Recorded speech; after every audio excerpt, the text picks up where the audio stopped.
Assalamu alaikum wa rahmatullah wa barakatuh. Installe-toi confortablement. Je m'apprête à te raconter une histoire qui restera à jamais gravée dans ta mémoire. Cette histoire, tu la connais peut-être. C'est l'histoire du prophète Nuh alayhi salam. Mais aujourd'hui, je vais te révéler un secret qui marquera à l'encre indélébile cette histoire dans ton cœur. Es-tu prêt? Je commence. Après qu'Allah ait rappelé son serviteur et prophète, Adam alayhi salam, les êtres humains vouaient le culte exclusif à leur Seigneur, Azza wa Jal, l'unique. Ils demeurèrent ainsi de nombreux siècles à adorer Allah avec ferveur et complète dévotion.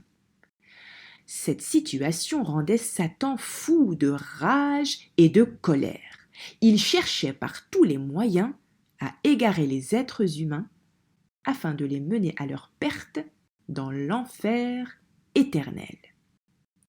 C'est alors qu'il eut une idée diabolique. À cette époque, 5 hommes d'une très grande piété quittèrent ce monde tour à tour. Ils étaient très aimés des habitants de la cité. Ces derniers furent si attristés par leur disparition que Satan profita de leur immense désarroi pour les inviter à construire des statues qui feraient revivre leurs souvenirs à travers les âges. En effet, génération après génération, ces 5 statues étaient devenues de véritables idoles. Les gens vénéraient ces édifices inertes et ont ainsi oublié Allah. C'est pourquoi Allah Azza wa Jal décida d'envoyer le messager et prophète Nuh alayhi salam afin d'appeler son peuple à abandonner l'adoration des idoles pour celle d'Allah qui observe chacun de leurs méfaits. Rebelles, le cœur aveuglé par l'orgueil et avec une provocante insolence, le peuple de Nuh déversa une haine immense à l'égard du prophète en l'insultant et en le traitant de menteur.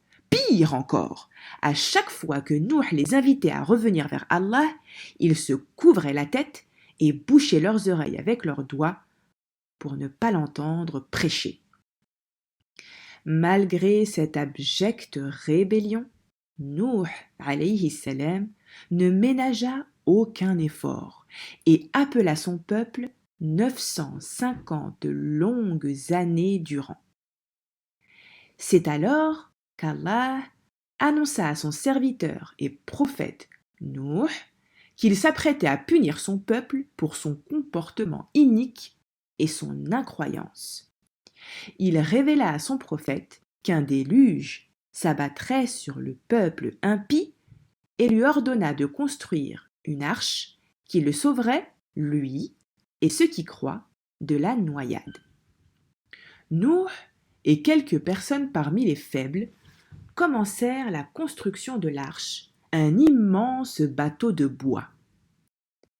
Devant la détermination et le dur labeur des croyants, le peuple pervers passait son temps à se moquer de Nuh. Comme il vivait dans une contrée éloignée de la mer, il disait « Hé Nuh, es-tu sûr que ton bateau voguera sur la terre sans couler ? Il te faudrait absolument éviter les rochers. » Puis ils éclatèrent de rire.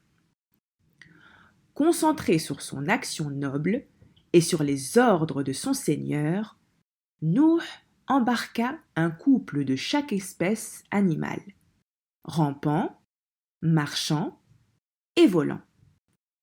Les croyants, et avec eux la famille de Nuh, étaient aussi invités à monter à bord, excepté sa femme, qui elle aussi prenait part aux moqueries contre son mari. La promesse et le décret d'Allah s'accomplirent enfin. Des pluies diluviennes se mirent à se déverser des nuages et d'abondantes sources se mirent à jaillir dessous la terre. Très vite, c'est toute la cité qui fut engloutie sous les flots violents. Bien à l'abri du cataclysme qui s'abattait sur la terre, Nuh, 3 de ses fils, les croyants, ainsi que les couples d'animaux, assistèrent à la noyade de tous ceux qui avaient refusé d'écouter les recommandations du prophète. Son 4e fils, quant à lui, avait décidé de se réfugier en haut d'une montagne et refusa catégoriquement de rejoindre son père. « Non, père, je préfère plutôt me réfugier sur la montagne, c'est plus sûr. » À peine eut-il prononcé ces mots qu'une vague gigantesque l'emporta sous le regard affligé de Nuh alayhi salam. Nuh. Il a subi les pires railleries, les plus viles moqueries, les insultes depuis tant d'années. Et jamais, jamais il ne se découragea. Les prophètes sont de réels modèles pour nous. Leur foi et leur engagement auprès des autres sont autant de preuves de la pureté de leur cœur. Dans la sourate qui porte son nom, Allah Azza wa Jal nous dévoile une des invocations que Nuh a prononcées, une demande de pardon. Une demande de pardon pour lui et en faveur de sa famille, mais aussi en faveur de tous les musulmans et les musulmanes, même toi. Et si, comme lui, nous apprenions ensemble cette dua? Il disait « Rabbi, ghfirli wali walidayya, waliman dakhala baytiya mu'minan, walil mu'minina wal mu'minat. » Je répète « Rabbi, ghfirli wali walidayya, waliman dakhala baytiya mu'minan, walil mu'minina wal mu'minat. » Tu essaies avec moi? Rabbi, ghfirli wali walidayya, waliman dakhala baytiya mu'minan, walil mu'minina wal mu'minat. Une dernière fois. Rabbi, ghfirli wali walidayya, waliman dakhala baytiya mu'minan, walil mu'minina wal mu'minat.